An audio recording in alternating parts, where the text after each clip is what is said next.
বাংলার এক প্রত্যন্ত গ্রাম, নাম কুলশিটা। চারদিকে ঘন গাছপালা, মাঝখানে সরু মাটির রাস্তা, আর গ্রামের শেষ মাথায় একটি পুরনো জরাজীর্ণ মসজিদ। মসজিদটি বহু আগেই পরিত্যক্ত হয়ে গেছে। কেউ সেখানে নামাজ পড়ে না, কেউ সেখানে যায়ও না, কারণ গ্রামের মানুষ বিশ্বাস করে ওই মসজিদের ভেতর শয়তানি জিন বাস করে। সন্ধ্যা নামলেই আশপাশে অদ্ভুত শব্দ শোনা যায়, কখনো জঞ্জালের মতো হাহাকার, কখনো হাহা করে হাসি, আবার কখনো ছোট্ট শিশুর কান্না। কিন্তু এসব গল্পকে কেউ গুরুত্ব দিত না গ্রামের নবীন হুজুর মাওলানা ইমতিয়াজ। তিনি সদ্য হাফিজি শেষ করেছেন, জিন ভূত নিয়ে বেশি বিশ্বাস করতেন না। তার মতে মানুষই আজকাল মানুষের চেয়েও ভয়ঙ্কর, জিন ভূত কিছুই না। কিন্তু তিনি জানতেন না তার এই অবিশ্বাসী তাকে টেনে নিতে চলেছে এমন এক দুঃস্বপ্নে যেখান থেকে বেরিয়ে আসার পথ নেই।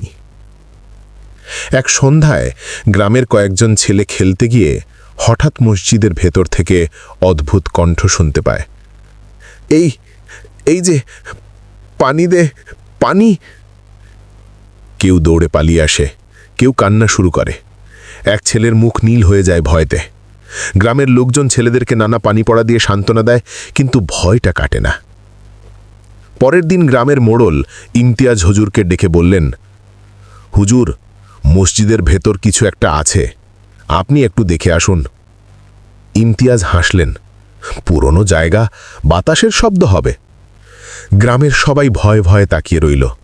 আর ঠিক সেই মুহূর্তেই দূরের দিক থেকে মসজিদের দিকে তাকিয়ে থাকা এক বৃদ্ধা বললেন, বাতাস নয় হুজুর, ওইখানে মালেক আল জিন্নাত থাকে। সে একা থাকে না, তার সঙ্গে তার সেনা আছে। বৃদ্ধা এই কথা বলেই চুপ হয়ে গেলেন। সবার চোখে আতঙ্ক। ইমতিয়াজ হুজুর এসব বিশ্বাস করলেন না। তিনি ঠিক করলেন আজ রাতেই মসজিদে ঢুকে দেখবেন আসলে কি হচ্ছে। কিন্তু তিনি জানতেন না ওই সিদ্ধান্তই ছিল তার জীবনের সবচেয়ে বড় ভুল। রাতে গ্রামের সবাই ঘুমানোর পর ইমতিয়াজ হুজুর একটি লণ্ঠন হাতে নিয়ে বের হলেন।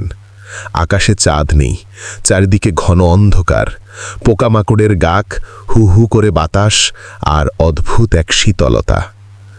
তিনি যত কাছে যাচ্ছিলেন ততই মনে হচ্ছিল কেউ তাকে লক্ষ্য করছে, কিন্তু তিনি থামেননি।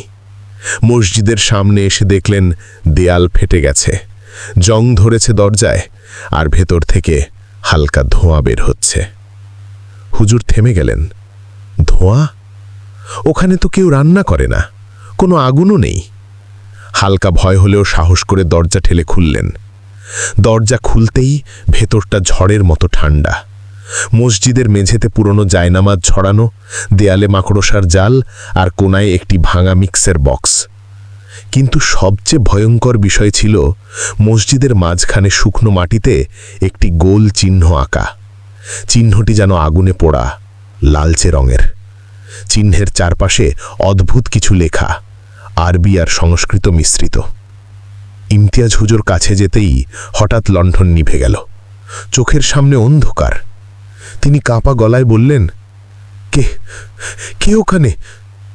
তৎক্ষণাৎ এক ভয়ঙ্কর কর্কশ গলা ভেসে এলো মসজিদের কোণ থেকে, বহু বছর পরে কেউ এলো।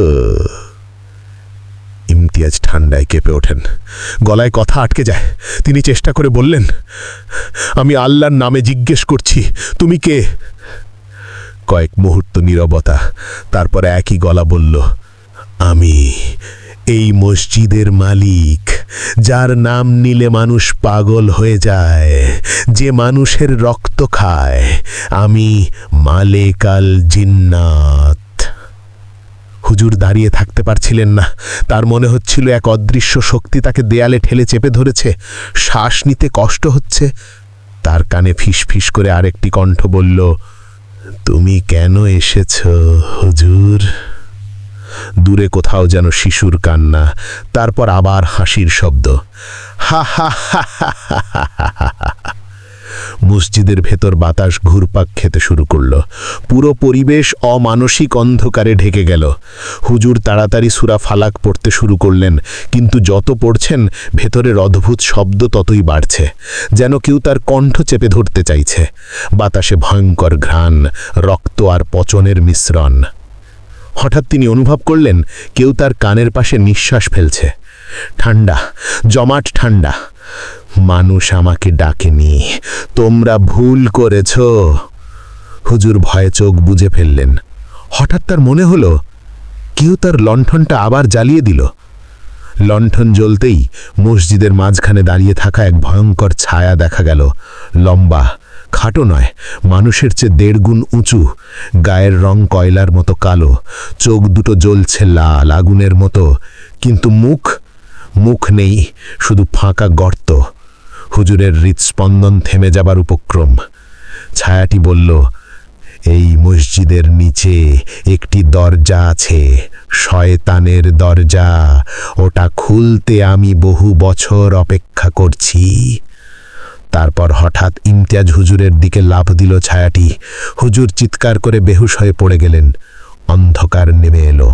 পরের দিন সকালে গ্রামের লোকজন মসজিদের সামনে ইমতিয়াজ হুজুরকে অচেতন অবস্থায় পড়ে থাকতে দেখে তার শরীরে অদ্ভুত আঁচড়ের দাগ, হাতে ছাই লাগা আছে, আর তিনি বারবার ঘুমের মধ্যে চিৎকার করছেন, দরজা খুলতে দিও না, দরজা খুলতে দিও না। হুজুরকে হাসপাতালে নেওয়া হলো। চোখ খুললেও তিনি কারো দিকে তাকাতে পারছিলেন না। বারবার বলছিলেন, কালো ছায়া, সে আসছে। কেউ কিছু বুঝতে পারছিল না, কিন্তু সেই রাত থেকেই পুরো গ্রামে শুরু হলো ভয়ঙ্কর সব ঘটনা। কেউ দেখল ঘরের বাইরে উল্টো হয়ে দাঁড়িয়ে থাকা মানুষ, কেউ শুনল রাতের বেলায় মসজিদ থেকে আজান, নট মানুষের বরং যেন পশুর কণ্ঠে। কেউ দেখল রাস্তার পাশে দাঁড়িয়ে থাকা লম্বা কালো ছায়া, যার চোখে আগুনের মতো লাল আলো। গ্রাম জুড়ে আতঙ্ক, আর সবার মুখে একটাই ভয়, মসজিদের নিচের শয়তানের দরজা কি খুলে যাচ্ছে? পরিত্যক্ত মসজিদে ইমতিয়াজ হুজুরের অচেতন অবস্থায় পড়ে থাকার ঘটনার পর গ্রামের মানুষরা চোখের পলক ফেলতে ভয় পাচ্ছিল। যারা তাকে হাসপাতালে নিয়ে গিয়েছিল তারা বলছিল, হুজুরের মুখ দেখেছ?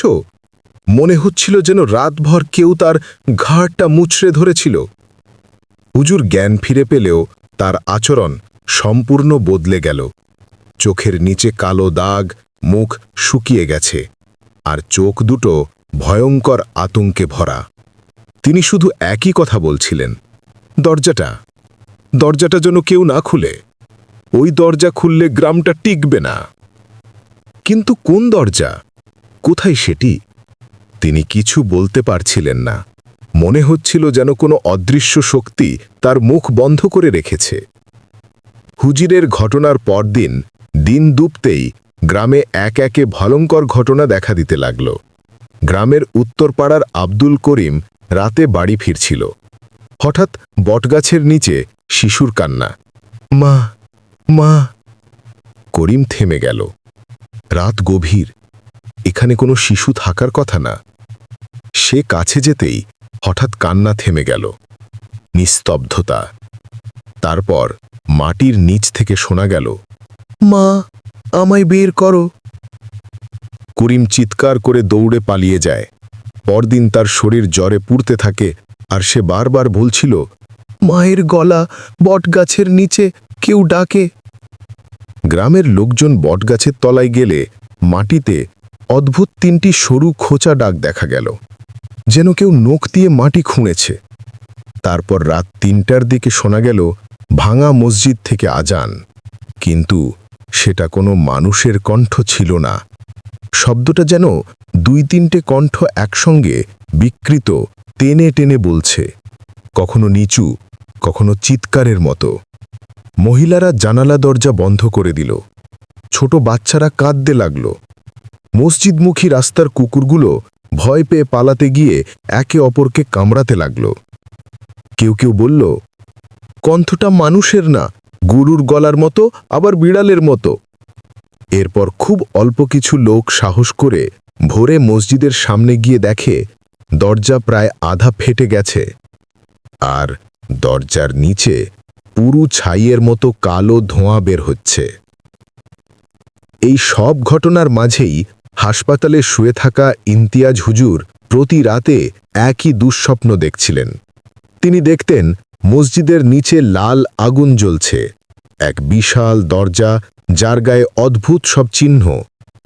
দরজার ওপাশে হাজার হাজার জিন পাগলের মতো আছড়াচ্ছে, চিৎকার করছে, বের হতে চাইছে। তখনই দরজার সামনে দাঁড়িয়ে থাকা সেই লম্বা কালো ছায়া বলতো, সময় হয়েছে, রক্ত চাই, মানুষের রক্ত। একটা রক্ত হলে দরজা এক কণাঙ্ক খোলে, 6টি হলে সে বের হবে, মালেক আল জিন্নাত জাগবে। হুজুর ঘুমের মধ্যে কাঁপতে কাঁপতে জেগে উঠতেন। তারপর তিনি বুঝলেন, গ্রাম এখন বিপদের মুখে। কারো রক্ত দিয়ে দরজা খোলার চেষ্টা করছে জিনেরা। ঘটনার বাস্তব রূপ দেখা দিল অল্প কিছু দিনেই। গ্রামের পশ্চিম পাড়ার মানুষজন সকালে দেখল গরুর রাখাল মনসুর আলী নিখোঁজ।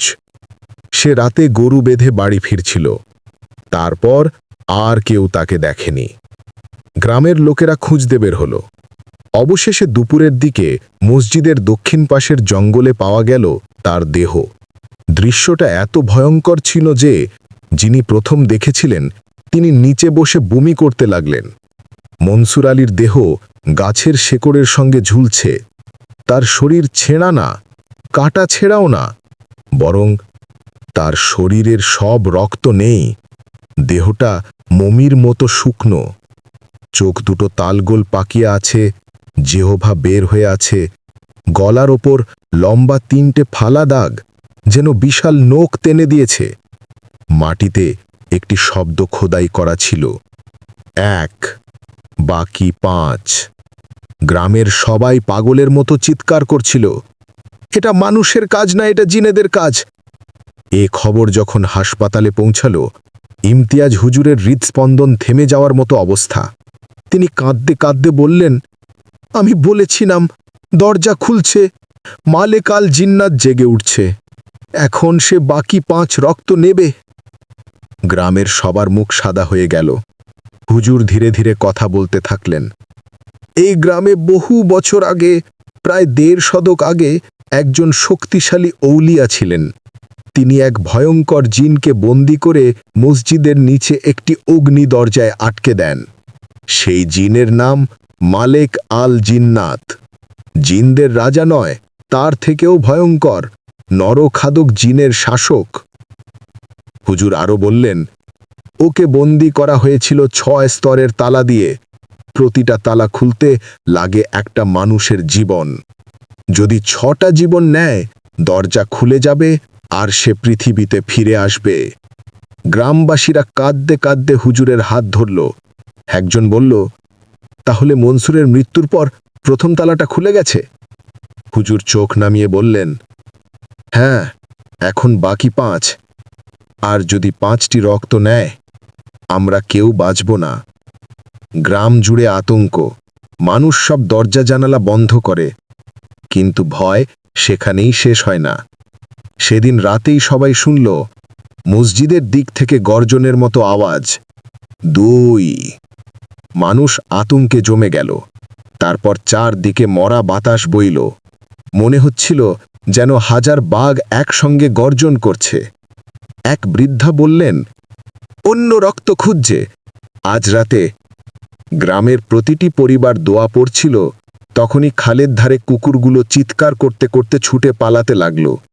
তারপর একটা মেয়ের চিৎকার শোনা গেল, সরু, তীক্ষ্ণ, ভাঙা, বাঁচাও, বাঁচাও। কেউ জানত না এটা মানুষের চিৎকার নাকি জিনেরা মানব গলার নকল করছে। কারণ ওই রাতেই দ্বিতীয় মৃত্যু ঘটতে চলেছে। সেই রাতের পর গ্রামে ঘুম বলতে কিছুই রইল না। যে মেয়েটি চিৎকার করেছিল, তার চিৎকার যেন গ্রামের মাথার ওপর ঘুরতে ঘুরতে কাঁপিয়ে দিচ্ছিল বাতাসকে। মেয়েটির নাম সাবিনা। গ্রামের দক্ষিণ পাড়ার এক দরিদ্র কৃষকের মেয়ে, চঞ্চল স্বভাবের। রাতে কখনো বাড়ির বাইরে যেত না। কিন্তু সে রাতে গভীর রাতে সে কেন বাইরে গেল? তার বাবা পরে বলেছিলেন, ও ঘুম থেকে উঠে বলল, মা ডাকছে বাইরে, মা ডেকে নিচ্ছে। কিন্তু সাবিনার মা তো 6 বছর আগেই মারা গেছে। সেই এক অদ্ভুত ডাক তাকে টেনে নিয়ে গেল বাড়ির পেছনের খালের দিকে। সাবিনার চিৎকার শোনার পর কেউ ঘর থেকে বের হওয়ার সাহস করল না। সারা গ্রাম অন্ধকারে কাঁপছিল। হাওয়া কেমন যেন ঠান্ডা হয়ে গেল, যেন কেউ শ্বাস ফেলে গ্রামটাকে ঢেকে দিচ্ছে। রাতের শেষে ভোর হলেই গ্রামের কিছু সাহসী যুবক আর কয়েকজন প্রবীণ লোক লাঠি হাতে বের হল। সবাই সাবিনার নাম ধরে ডাকছিল, সাবিনা, সাবিনা মা, কোথায়? খালোর পাড়ে পৌঁছতেই তারা থমকে দাঁড়াল। হালকা কুয়াশার নিচে দেখা গেল সাবিনার নীল ফিতে। তারপর কয়েক পা দূরে মাটিতে রাখা একজোড়া স্যান্ডেল।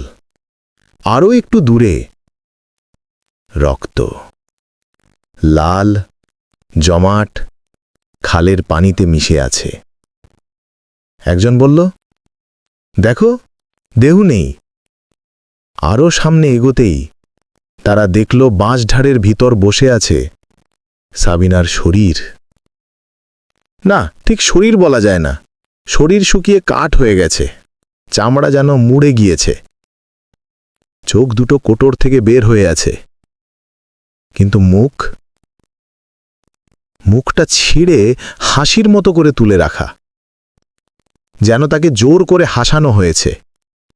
আর সবচেয়ে ভয়ের বিষয়, তার পায়ের কাছে খালের ভেজা মাটিতে লেখা 2, বাকি 4। পুরো গ্রামের নারীরা চিৎকার করে উঠল। পাহাড় ভেঙে পড়ার মতো শোক, ভয় আর আতঙ্কে মানুষ পাগলের মতো দৌড়ে পালালো। হাসপাতালে হুজুরের কাছে খবর পৌঁছালে তিনি কাঁপতে কাঁপতে বসে পড়েন। চোখের পানি থামানো যাচ্ছিল না তার। হুজুর বললেন, দ্বিতীয় তালাও খুলে গেল।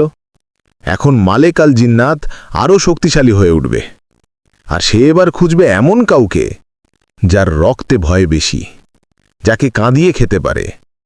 গ্রামবাসীরা তার চারপাশে দাঁড়িয়ে কাঁদতে কাঁদতে বলল, হুজুর, আমরা কি করব? আমরা কি বাঁচব? ইমতিয়াজ গভীরভাবে শ্বাস নিয়ে বললেন, একটা উপায় আছে, কিন্তু সেটা করতে হলে আমাকে সেই মসজিদের নিচের জায়গাটা দেখতে হবে, যেখানে দরজাটা আছে। আমাকে ওদের সামনে দাঁড়াতে হবে। গ্রামবাসীরা শিউড়ে উঠল, কারণ যে মসজিদের সামনে দাঁড়ালেই মানুষ অসুস্থ হয়ে যায়, তার ভেতরে ঢোকা মানে তো মৃত্যুর খাতায় নাম লেখা। দ্বিতীয় মৃত্যুর রাতের পর থেকেই গ্রামে ছায়াগুলো ঘুরে বেড়াতে শুরু করল। মানুষেরা জানায়, কেউ দেখেছে বাড়ির ছাদে বসে থাকা লম্বা কালো ছায়া, কেউ দেখেছে রাতে উল্টো হয়ে হাঁটতে থাকা মানুষ, যা দেখে মনে হয়েছে সে মানুষ নয়, বরং মানুষের রূপ ধরা জিন। কেউ দেখেছে রাস্তায় 2 জ্বলন্ত লাল চোখ। তারপর কুকুরগুলো মরার মতো চিৎকার করে পালিয়ে গেছে। একটি শিশু রাতের বেলা দেখেছে তার বিছানার পাশে দাঁড়িয়ে আছে লম্বা এক ছায়া, যার গলা নেই। সেই শিশু পরের দিন আর কথা বলেনি, চোখ দুটো স্থির হয়ে গেছে, ভয়ে পাথরের মতো। গ্রামের বয়স্করা বলল, ওরে বের হয়ে গেছে, এখন শুধু রক্ত চায়। সবচেয়ে বেশি আতঙ্কিত হল মিজান সাহেবের পরিবার, কারণ মৃত্যুর আগের রাতে সাবিনা যা বলেছিল তার কথা গ্রামের একটি মেয়ে শুনেছিল। সাবিনা বলছিল, মিজানের বাড়ির পেছনে মা দাঁড়িয়ে আছে, আমাকে ডেকে নিচ্ছে। কিন্তু সাবিনার মা তো মৃত। এতে বোঝা গেল জিনেরা সাবিনাকে খুন করার আগে মিজানদের বাড়িতে গিয়েছিল। এখন সবাই সন্দেহ করল মালেক আল জিন্নাত পরবর্তী টার্গেট হয়তো মিজান পরিবার। কিন্তু কেন? মিজান পরিবারে কি আছে? আসলে মিজানের ছোট মেয়ে রুকাইয়া রাতে বারবার একটা কথাই বলতো, মা ডাকছে, মা এসে আমার জানালায় দাঁড়ায়। রুকাইয়ার মা 1 বছর আগেই মারা গেছেন, কিন্তু জিনেরা মানুষের প্রিয়জনের রূপ ধরে ডাকে, কারণ সেই ডাক মানুষ প্রতিরোধ করতে পারে না। এই জন্যই সাবিনা সেদিন বাইরে গিয়েছিল। এই জন্যই রুকাইয়াও বিপদের মুখে। তৃতীয় রাত। সবাই রুকাইয়ার ঘরের দরজা বন্ধ করে দিল। তার বাবাও ঘুমল না। রাত 2:30টার পরে হঠাৎ জানালায় টোক টোক টোক শব্দ। মিজান কাঁপতে কাঁপতে কাছে গেল। জানালার ও পাশে দেখল সাবিনার মৃত মুখ। ঠিক সেই ভাঙা হাসি, ফাঁকা চোখ নিয়ে সাবিনার মৃত মুখ ফিসফিস করে বলল, দরজা খোল, রুকাইয়ার সাথে দেখা করতে এসেছি। মিজান দরজা ঠেলে বন্ধ রাখল, কিন্তু দরজার পেছন থেকে ছোট্ট রুকাইয়া বলছিল, বাবা দরজা খুলো, মা এসেছে। এখন রুকাইয়ার কানেও সাবিনার কণ্ঠ মা হয়ে শোনা দিচ্ছিল। কারণ জিনেরা মানুষের হৃদয়ের ভয়কে অস্ত্র করে। রুকাইয়ার চোখে পানি। সে চেঁচিয়ে বলল, মা, মা আমাকে ডাকছে, তুমি দরজা খুলছ না কেন? মিজান চিৎকার করে দোয়া পড়তে লাগল। ঠিক সেই সময় দরজার ফাঁক দিয়ে লম্বা কালো একটা নখ ঝুঁকে গেল। দরজা টেনে খুলতে লাগল। মিজান চিৎকার করল, হুজুর, কেউ আছে, বাঁচাও! ঠিক তখনই দূর থেকে ঘোড়ার গাড়ির আলো দেখা গেল। হুজুরকে নিয়ে কয়েকজন গ্রামবাসী এসেছে। আলো পড়তেই কালো নখটা সরে গেল। জানালার উপাস থেকে এক বিকৃত গর্জন শোনা গেল, 3 3। এবার সে রুকাইয়াকে চাইছে। এদিকে মসজিদের ভেতর নতুন ভয়ঙ্কর পরিবর্তন দেখা গেল। সকালে কিছু সাহসী লোক দূর থেকে দেখল মসজিদের ডান দিকের দেওয়াল ফেটে গেছে। ভেতর থেকে লাল আগুনের ঝলক বের হচ্ছে। বাতাসে পচা মাংসের গন্ধ, আর দরজার উপর নতুন চিহ্ন ফুটে উঠেছে, একটি গর্ত, যেন দরজার 2 নম্বর তালা ভেঙে গেছে। তারা কোনোভাবেই ভেতরে ঢুকতে চাইল না। দূর থেকেও মনে হচ্ছিল ভেতরে কেউ হাঁটছে। দীর্ঘ পায়ের আওয়াজ, ভারী নিঃশ্বাস, মাঝে মাঝে বিকৃত হাসি। মসজিদের ছাদে বসে থাকতে দেখা গেল মানুষ আকৃতির, কিন্তু মানুষের থেকে 3 গুণ লম্বা এক ছায়া। তার চোখ দুটো লাল আগুনের মতো জ্বলছে। রুকাইয়ার বাবা যে রাতে জানালায় মুখ দেখেছিল, সেটা ওই ছায়ারই কাজ। হুজুর গ্রামে ফিরে এসে গভীর গলায় বললেন, এখন আর সময় বেশি নেই। 3 নম্বর রক্ত নিলেই দরজার 3য় তালা খুলে যাবে। আমাদের প্রতিরোধ করতে হবে, না হলে মালেকাল জিন্নাত বের হয়ে আসবে। আর সে বের হলে এই গ্রাম, আশেপাশের 5টা গ্রাম, কোনোটাই বাঁচবে না। সবাই কাঁদতে লাগল। হুজুর আরও বললেন, আজ রাতেই আমরা মসজিদে ঢুকব, দরজার সামনে গিয়ে দোয়া পড়ব। যদি না যাই, কালকেই 3য় মৃত্যু ঘটবে। গ্রামবাসীরা ভয়ে নিস্তব্ধ, কিন্তু হুজুর দাঁত চেপে বললেন, আমরা লড়ব, নইলে সবাই মরব। এইভাবেই শুরু হল জিনের বিপক্ষে মানুষের যুদ্ধ। রাতে যখন ঘড়ির কাঁটা 12টায় পৌঁছাল, পুরো গ্রাম নিস্তব্ধ হয়ে গেল। মানুষ সব ঘরে বসে দোয়া পড়ছিল, কিন্তু বাইরে যেন হাজার মৃত মানুষের নিঃশ্বাস বাতাসে ভাসছিল।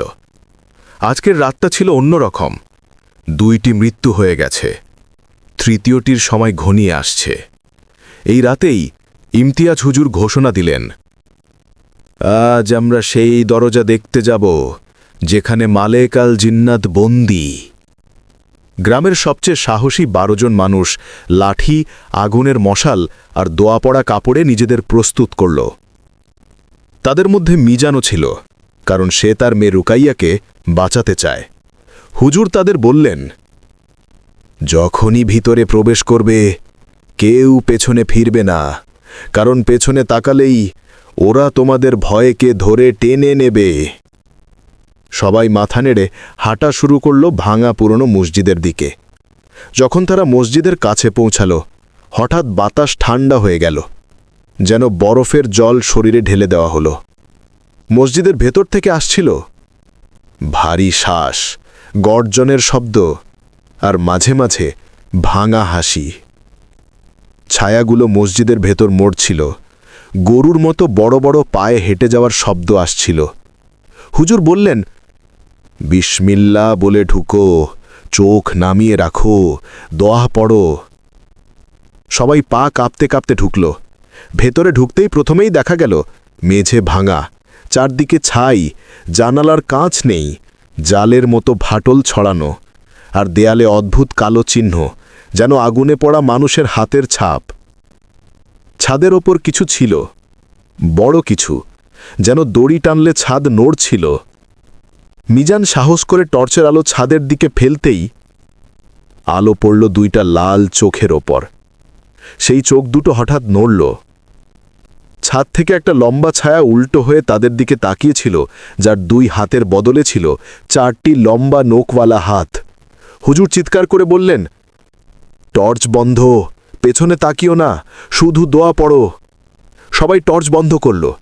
অন্ধকারে সেই চার হাতওয়ালা ছায়াটা আবার ছাদের গায়ে মিলিয়ে গেল। মসজিদের ঠিক মাঝখানে ইমতিয়াজ হুজুর হাত দিয়ে ছাই সরাতেই নিচে দেখা গেল কাঠের একটা ঢাকনা। তিনি বললেন, এখান দিয়ে নামলেই নিচের প্রকোষ্ঠে পৌঁছানো যাবে। সবাই মশাল জ্বালালো। ঢাকনা খুলতেই নিচে নেমে যাওয়ার সরু পথ দেখা গেল। পথের দেয়ালে আঁকা ছিল অদ্ভুত সব চিহ্ন। এগুলো কোনো মানুষের লেখা চিহ্ন নয়, বরং জিনদের ভাষা। ক্রমে ধোঁয়া উঠতে থাকল সেই পথ থেকে, গভীর গন্ধ, পচা মাংস আর আগুনের মিশ্র গন্ধ। সবাই নিচে নামল। তারা নিচে নামতেই বুঝল এটা নিচতলার মতো নয়, বরং পৃথিবীর নিচে অনেক গভীর কুয়োর মতো জায়গা। ভেতরে লাল কুয়াশা, চারদিকে মানুষের হাড়, হাতের হাড়, পায়ের হাড়, পাঁজরের হাড়, মিঝে পুরো লাল, যেন আগুনের ছাই মেশানো মাটি। হুজুর থামিয়ে বললেন, সবাই দোয়া পড়ো, কারণ সামনে যা দেখতে চলেছ সেটা মানুষের চোখের জন্য নয়। সবাই নিঃশ্বাস বন্ধ করে দাঁড়ালো। হঠাৎ কুয়াশা সরতে সরতে সামনে দেখা গেল একটি বিশাল কাঠের দরজা। এর গায়ে খোদাই করা কালো চিহ্ন, দরজার কিনারায় আগুনের রেখা। দরজার সামনে তিনটে লম্বা নখের দাগ, যেন কেউ ভেতর থেকে বের হওয়ার চেষ্টা করছে। হুজুর বললেন, এটাই সেই দরজা যেখানে মালেক আল জিন্নাত বন্দী। দরজার ভেতর থেকে গর্জন শোনা যেতে লাগল, ৩ ৩। হঠাৎ দরজার ২ নম্বর তালার জায়গায় আগুনের আলো ঝলসে উঠল, যেন আরেকটি তালা দুর্বল হয়ে গেছে। ঠিক সেই সময় মসজিদের অপরের দিক থেকে প্রচণ্ড শব্দ, ঠাস। মনে হলো কেউ ভারী পাথর ছুঁড়ে মারল। তারপর ৪ হাতওয়ালা জিনটা ছাদ ভেঙে নিচে লাফ দিল। তার মুখ নেই, মুখের জায়গায় শুধু একটা বড় ফাঁকা গর্ত, গর্তের ভেতর আগুন, আর তার ৪ হাত দুলছে লম্বা নখ নিয়ে। সেই জিনটা চিৎকার করে ছুটে এলো মিজানের দিকে। মিজান ভয় পেয়ে দোয়া পড়তে পড়তে মশালটা সামনে ধরল। মশালের আগুন লাগতেই জিনটা পিছিয়ে গেল, কিন্তু জিন সেটা ক্ষুধা নিয়ে বলল, রুকাইয়া, রুকাইয়া। সে রুকাইয়ার নাম জানে, মানে জিনেরা ঠিক করে ফেলেছে রুকাইয়াই হবে তৃতীয় রক্ত। হুজুর চিৎকার করে বললেন, আগুন, আগুন সামনে ধরো, ও আগুন সহ্য করতে পারে না। সবাই মশাল উঁচু করে ধরল। জিনটা পিছিয়ে গেল, কিন্তু সরে যায়নি। সে ছায়া হয়ে ছাদের দিকে উঠে যেতে লাগল। তার লম্বা নখ দিয়ে দেয়ালে আঁচড় কাটল, আর লিখে দিল ৩। মসজিদের নিচে যুদ্ধ চলার সময় উপরে গ্রামে ঘটছিল আরেকটি ভয়ঙ্কর ঘটনা। রুকাইয়া ঘুম থেকে উঠে বলছে, বাবা, মা দরজায় দাঁড়িয়ে আছে। কেউ দরজা খুলতে যায়নি, কিন্তু বাইরে দাঁড়িয়ে থাকা সত্তা নরম গলায় বলছে, মা হয়েছি, দরজা খোলো, রুকাইয়াকে নিয়ে যাব। রুকাইয়ার দরজার কাছে ঠান্ডা ছায়া চলাফেরা করছিল। জানালার ওপাশে 2টা লাল চোখ ঝিলমিল করছিল। যারা বাইরে দাঁড়ানো তাদের কাছে পরিষ্কার, বাইরে রুকাইয়ার মা নয়, বরং সাবিনার বিকৃত ছায়া দাঁড়িয়ে। জিনটা গ্রাম রেডি করে রেখেছে, এখন শুধু রুকাইয়াকে নিতে বাকি। মসজিদের নিচে থাকা অবস্থায় ওপর থেকে একটা চিৎকার শোনা গেল, পুরুষের চিৎকার। সবাই দৌড়াতে দৌড়াতে ওপরে উঠল। গ্রামের খালের কিনারে সবাই জড়ো হয়েছে। খালের কিনারে শুয়ে আছে রুকাই আর চাচা কামাল। তার দেহ সম্পূর্ণ শুকনো, চামড়া হাড়ের ওপরে লেপা, দেহে রক্ত নেই, চোখ বের হয়ে আছে, গলায় 3টে লম্বা নখের দাগ। তার পায়ের কাছে লেখা 3, বাকি 3। জিন আবার রক্ত নিল, 3য় তালা খুলে গেল। পুরো গ্রাম যখন আতঙ্কে দিন কাটাচ্ছিল, তখনই হঠাৎ সব আলো নিভে গেল। গ্রাম জুড়ে এমন অন্ধকার নামল যেন চাঁদ তারার অস্তিত্বই নেই। মানুষ বুঝে গেল মালেক আল জিন্নাত আবার বেরিয়েছে রক্ত নিতে। ভাঙা মসজিদের দিক থেকে আবারও শোনা গেল সেই গুটখট শব্দ, ধীরে ধীরে বড় হচ্ছে, যেন কেউ পাথরে নখ ঘষছে।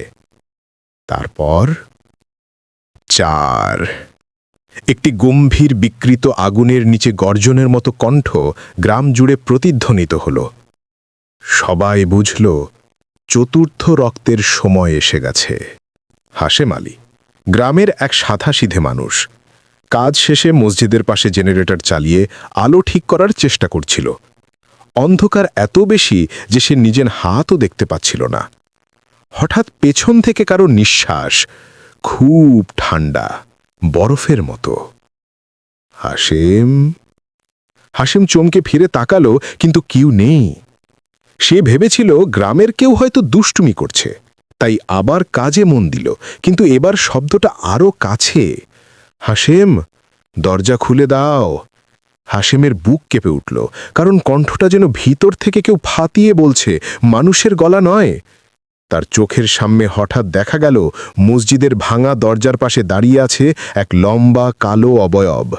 তার চোখ দুটি লাল আগুনের মতো জ্বলছে, চুলের বদলে মাথায় কাঁটাযুক্ত আগুনের রেখা, মুখে কোনো ঠোঁট নেই, শুধু লম্বা দাঁত, গায়ের গঠন যেন অর্ধেক মানুষ অর্ধেক অদৃশ্য ছায়া।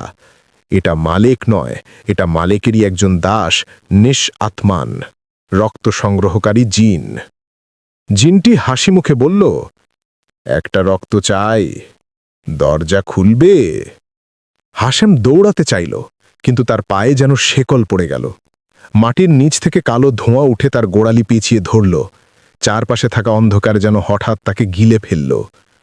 তারপর মানুষ শুধু শুনল এক চিৎকার, আল্লাহ বাঁচাও। তারপরে আর কিছুই নেই। পরদিন সকালে দেখা গেল হাশেম আলীর শুকনো নিথর দেহ একটা নালের উপর ঝুলছে। শরীরের ভেতরের সব রক্ত নেই, তার গলার পাশে একই 3টে নখের দাগ। দেহের পাশে মাটিতে আগুনের অক্ষরে লেখা 4, বাকি 2। গ্রাম আবারও শোকে ডুবে গেল। হুজুর বুঝতে পারলেন এখন জিনেরা বাইরে নয়, মানুষের ঘরের ভেতরে ঢুকছে। সেদিন রাতেই রফিকের বাড়িতে ঘটে চরম ভয়ঙ্কর ঘটনা। রফিকের স্ত্রী সালমা রাতে ঘুমাতে যাওয়ার আগে দরজা বন্ধ করতে গিয়ে দেখল দরজার নিচে 2টি লাল চোখ তাকিয়ে আছে। সে ভেবেছিল বিড়াল, কিন্তু চোখগুলো নড়ে নেই। চক্ষুর মুনি বড় হতে লাগল। তারপর দরজার নিচ দিয়ে কালো ধোঁয়া ঢুকল ঘরে। সালমা চিৎকার করতেই তার মুখ চেপে ধরল ঠান্ডা একটি হাড়ের মতো হাত। চারপাশ অন্ধকার, কিন্তু অন্ধকারের ভেতর আবার এক ছায়া, সেই ছায়ার ভেতর আরও এক মুখ। কণ্ঠটা বলল, আমরা রক্ত নিই না, রক্ত আমাদের কাছে আসে। সালমা মূর্ছা যায়। পরদিন যখন সবাই তাকে খুঁজে পায়, সে ঘরের কোনায় অচেতন পড়েছিল। তার চোখ পুরো সাদা হয়ে গেছে কয়েক ঘন্টার জন্য। জ্ঞান ফিরতেই সে শুধু একটি বাক্য বলল, ওরা বলেছে 5ম রক্ত আজ রাতেই। ইমতিয়াজ হুজুর ব্যাখ্যা করতে লাগলেন, মালেকের 6 দাস আছে। প্রতিটি দাস এক রক্ত নিয়ে এক এক স্তরের দরজা খুলে। 4র্থ স্তর এখন খুলে গেছে। এখন ছায়াগুলো আরও শক্তিশালী হয়ে উঠবে। গ্রামের একজন জিজ্ঞাসা করল, কেন আমাদের গ্রামে? আর কেন এখন? হুজুর গভীর নিঃশ্বাস নিয়ে বললেন, আজ থেকে 130 বছর আগে গ্রামটির তলদেশে এক বিশাল কবরস্থান ছিল। সেখানে মানুষ নয়, জিনদের মৃতদেহ কবর দেওয়া হতো, শপথের ভিত্তিতে। মালিক ছিল নিষিদ্ধ রাজ্যের এক রাজা, যাকে বন্দী করা হয় মানুষের জগতের নিচে। খঞ্জির ই আজাব নামের একটি তলোয়ার দিয়ে তাকে অর্ধেক মানুষ অর্ধেক ছায়া করে ফেলা হয়েছিল। হুজুর বললেন, মালেক আল জিন্নাত একবার বের হতে পারলে গ্রামের একটি মানুষও বাঁচবে না। মালেকের দাসরা এখন একজন নির্দিষ্ট মানুষকে খুঁজছে, রাফান, 12 বছরের বালক, কারণ রাফানের দাদু ছিলেন সেই বুড়ো ওঝা যিনি মালেককে বন্দী করতে সাহায্য করেছিলেন। জিনেরা প্রতিশোধ চায়। সেদিন সন্ধে থেকেই রাফানকে লক্ষ্য করা শুরু হয়। তার ছায়া তার থেকে আলাদা হয়ে যাচ্ছিল, সে যেদিকে হাঁটছে ছায়া অন্যদিকে। নীলচে কুয়াশা তার ঘরে জমতে লাগল। মাঝরাতে রাফান ঘুমিয়েছিল, তখন সে স্বপ্নে দেখল একটা বিশাল দরজা আগুনে জ্বলছে। দরজার ওপাশ থেকে লম্বা হাত বাড়িয়ে তাকে ডাকছে, এসো, তোমায় অপেক্ষা করছি, তুমি এলে শেষ রক্তটা নেব। হঠাৎ তার কান ধরে কেউ ফিসফিস করে বলল, তোর দাদুর পাপ শেষ হবে এবার। রাফান লাফ দিয়ে উঠে চিৎকার করল। তার বাবা মা ছুটে এলো, কিন্তু তার মা দেখল রাফানের গলার পাশে 3টি সরু নখের দাগ, যেন কেউ তাকে চিহ্ন দিয়ে গেল, তুই পরের রক্ত। সেদিন রাতই হবে সবচেয়ে কালো। আকাশে চাঁদ থাকবে না, গাছের পাতাগুলো কাঁপবে অদ্ভুতভাবে, বাতাসে কেমন পোড়া গন্ধ ছড়িয়ে পড়বে। মসজিদের ভাঙা মিনার হঠাৎ থেকে নিজে নিজে কেঁপে উঠবে, তারপর গ্রাম শুনবে 5। একটি ভয়ঙ্কর কণ্ঠ গ্রামকে কাঁপিয়ে দেবে। হুজুর সবাইকে বললেন, আজ রাতে যাই ঘটুক, যারই চিৎকার শোনো, কেউ ঘর থেকে বের হয় না। কিন্তু মানুষ জানত না জিনেরা আজ ঘরের ভেতরেই ঢুকবে, কারণ 5ম রক্ত হবে একটি অতি কাছের মানুষ। গ্রাম জুড়ে সেদিন এমন দমবন্ধ অন্ধকার নেমে এসেছিল যেন পৃথিবীর সূর্যটাই নিভে গেছে। বাতাসে খটখটে পোড়া গন্ধ, যেন কেউ কাঁচা মাংস আগুনে ছুঁয়ে সরিয়ে ফেলেছে। সবাই জানত আজ রাতে 5ম রক্ত নেবে মালেকের দাসেরা, আর পরের রক্তে খুলে যাবে শেষ তালা, অর্থাৎ মালেক আল জিন্নাত নিজে বেরিয়ে আসবে। প্রায় সব মানুষ দরজা জানালা বন্ধ করে কোরআন পড়তে শুরু করল। কেউ কাউকে বাইরে যেতে দিতে রাজি নয়। কিন্তু ভয় তো বাইরে নয়, ভয়ে ছায়ায়। রফিকের মা আমেনা বিবি, বয়সে প্রায় 75, সবার কাছে তিনি দোয়া পড়তেন, মানুষের খারাপ সময় ভালো করে দিতেন। রাতের এই অদ্ভুত নিস্তব্ধতায় তিনি সবার ঘরে ঘরে হেঁটে দোয়া পড়তে চাইলেন। রফিক বাধা দিল, মা, বাইরে যেও না, আজ রাতে জিনেরা বেরিয়েছে। আমেনা বিবি শান্তভাবে বললেন, জিন হোক, শয়তান হোক, আল্লাহর আযাব থেকে কেউ বাঁচতে পারবে না। আমি সর্বশক্তিমান আল্লাহর নামে হাঁটছি। তিনি দরজা খুলে বের হলেন। রফিক ও তার স্ত্রী জানালা দিয়ে যেন নড়তে না পারে সেইভাবে তাকিয়ে রইল। ঠিক তখনই হঠাৎ রাস্তার আলো সব নিভে গেল। একেবারে শীতল বাতাস রাস্তা জুড়ে ছুটে গেল। জানালার কাঁচে থপথপ করে কিছু আঘাত করতে লাগলো, যেন হাজারো নখ। আমেনা বিবি একটু হাঁটতেই শুনলেন, আম্মা। তিনি পিছনে তাকালেন, কেউ নেই। আম্মা, এই দিকে। কণ্ঠটা তার ছেলের কণ্ঠের মতো, কিন্তু রফিক তো ঘরের ভেতর। তিনি ধীরে ধীরে এগিয়ে যেতেই হঠাৎ রাস্তার মাঝখানে দেখা গেল একটা ছোট বাচ্চার আকৃতি, মাথা নিচু করে কাঁদছে। আমেনা বিবি কাছে গেলেন। বাচ্চাটি মাথা তুলল, আর সে মাথা তোলার মুহূর্তে তার মুখ দেখা গেল। কোনো মুখ নেই, মুখের জায়গায় শুধু শূন্য কালো গর্ত, আর সেই গর্ত থেকে বেরোচ্ছে লম্বা লাল জিহ্বা। জিনটি বলে উঠল, তোমার রক্ত দরজার জন্য। হঠাৎ বাচ্চার আকৃতি ছায়ার মতো লম্বা হতে শুরু করল। হাত পা 3 ফুট করে বড় হচ্ছে, চোখ দুটো আগুনের মতো জ্বলছে। এটা মালেকের দাস, কাহতার 5ম রক্ত সংগ্রহকারী জিন। আমেনা বিবি পড়তে লাগলেন, আয়াতুল কুরসি। জিনটি খেপে গেল, থামো। এরপর যা ঘটল তা কেউ কল্পনাও করতে পারেনি। জিনটি হাত বাড়িয়ে বাতাস চিরে আমেনার গলা ধরে ফেলল। মুহূর্তেই তার শরীর শুকিয়ে গেল, চোখ সাদা হয়ে গেল, ত্বক চামড়া থেকে খুলে গিয়ে মমির মতো শুকিয়ে গেল। জিনটি ব্যাগ থেকে উপচে পড়া কালো ধোঁয়ার মতো রক্তের কুয়াশা টেনে নিয়ে দরজার দিকে ছুঁড়ে মারল। মাটিতে আগুনের হরফে লেখা হলো 5, বাকি 1। গ্রাম চতুর্থবার দুঃস্বপ্নে ভেসে গেল। সবাই জড়ো হলো ইমতিয়াজ হুজুরের ঘরে। তিনি ঘামতে ঘামতে বললেন, মালেকের দাসেরা আমাকে বলেছে শেষ রক্ত হবে সেই বংশের যে বংশ মালেককে বন্দী করেছিল, এবং সেই বংশে এখন একজন বেঁচে আছে, রাফান। রাফানের মুখ শুকিয়ে গেল। তার মা কেঁদে উঠলেন। হুজুর বললেন, তোমাদের বাড়ি আর নিরাপদ নয়। জিনেরা দরজা পেরোতে পারে, কিন্তু আগুন পেরোতে পারে না। তাই সবাইকে নিয়ে মসজিদের ভেতরের আগুন চক্র বানাতে হবে। কিন্তু কথা শেষ হতেই হাওয়ার একটা দমকা হুজুরের কথা থামিয়ে দিল। মসজিদের বাইরে অন্ধকার আলাদা হয়ে দাঁড়ালো। ধীরে ধীরে সেই অন্ধকার থেকে বের হলো একটা বিশাল চোখ, জ্বলন্ত লাল, নড়ছে না, শুধু তাকিয়ে আছে। পৃথিবীর কোনো প্রাণীর চোখের মতো নয়, এটা আগুন থেকে জন্ম নেয়া কিছুর চোখ। তারপর একটা ভয়ঙ্কর কণ্ঠ পুরো গ্রাম কাঁপিয়ে বলল, শেষ রক্ত, দরজা খুলবে। গ্রাম জুড়ে ভয় ছড়িয়ে পড়ল। দরজা ভেঙে ফেলা হলো, মানুষ অঝরে চিৎকার করছে। আর ঠিক তখন মসজিদের নিচে প্রবল কাঁপুনি শুরু হলো। মাটি ফেটে উঠল, লাল আগুন বের হতে লাগল। দরজার চারপাশের প্রতিটি স্তরের সিল ভেঙে গেল।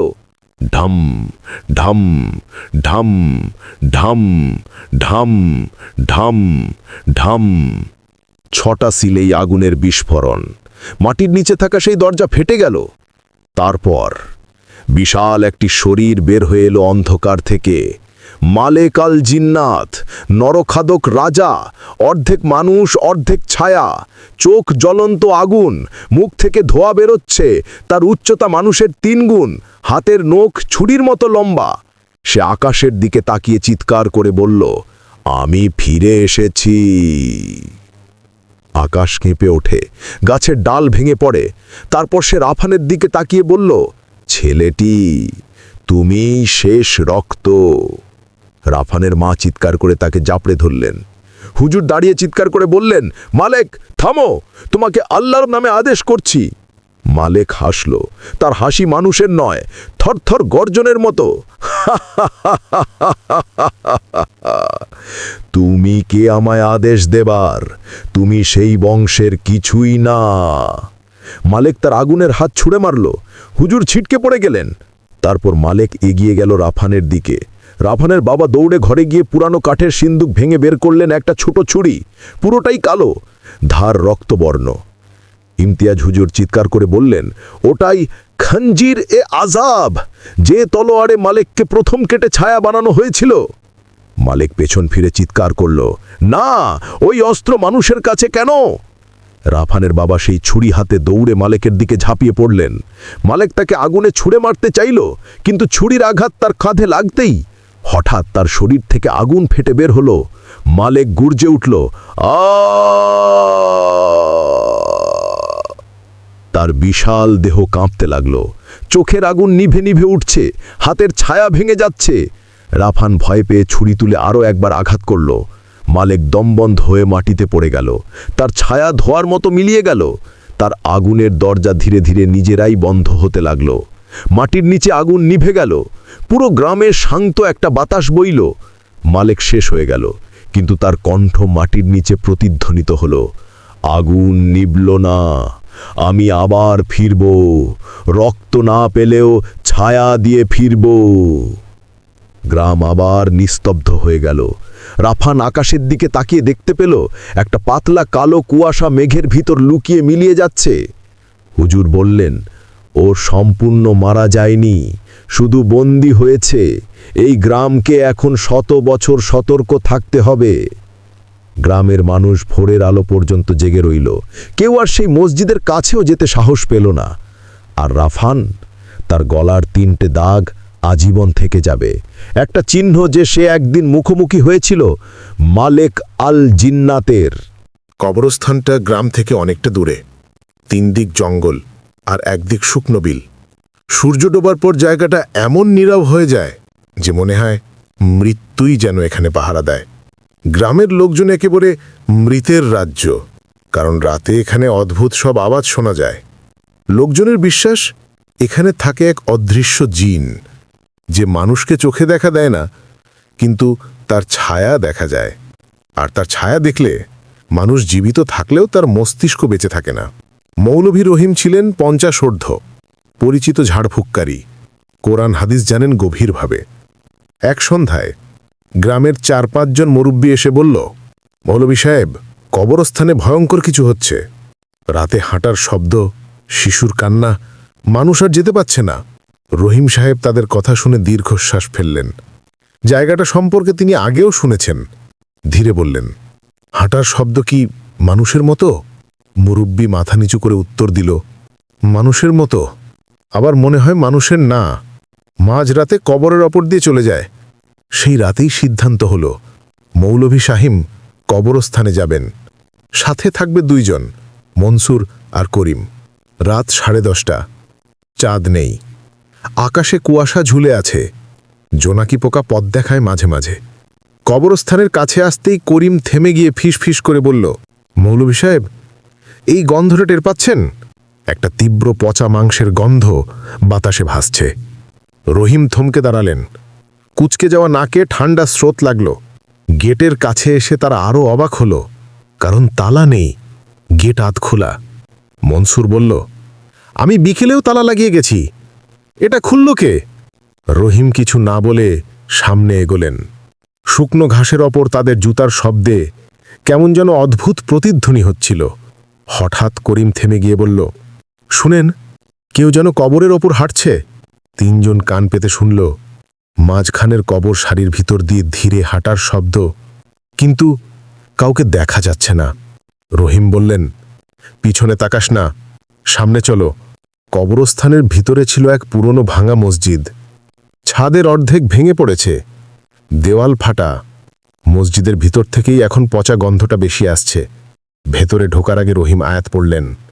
প্রবেশ করতেই শুনলেন ঝরঝর ঝরঝর, জায়নামাজ টেনে নেওয়ার মতো শব্দ। মনসুর ভয় পেয়ে পিছন দিকে সরল।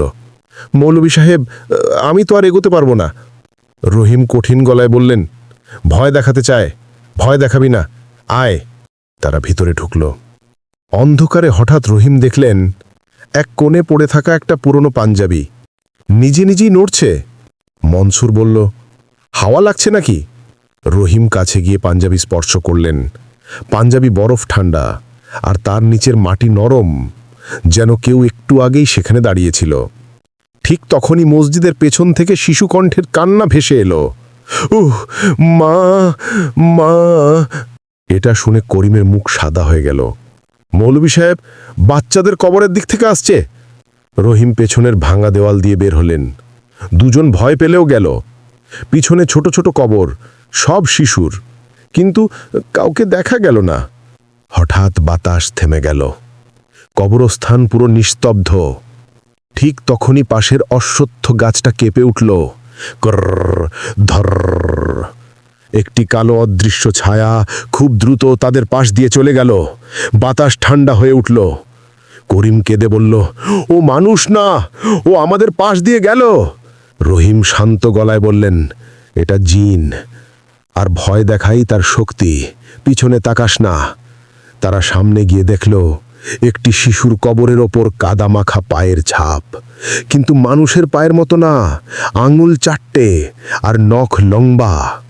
মনসুর কেঁপে উঠল, এই কবরটা তো গতকালই দেওয়া হয়েছে। রহিম বুঝলেন কবরের ওপর দিয়ে কিছু এখনই কয়েক মিনিট আগেই গেছে। আর ভয়ঙ্কর ব্যাপার, পায়ের ছাপ শুধু যাওয়ার, ফিরে আসার ছাপ নেই। মানে যে এসেছে সে এখনো এখানে আছে। হঠাৎ কবরগুলোর মাঝখান থেকে একটি ভয়ঙ্কর ডাক ভেসে এলো, মৌলভী, রহিম, এসেছিস। তার গলা মানুষের না, ফাটল ধরা কণ্ঠ।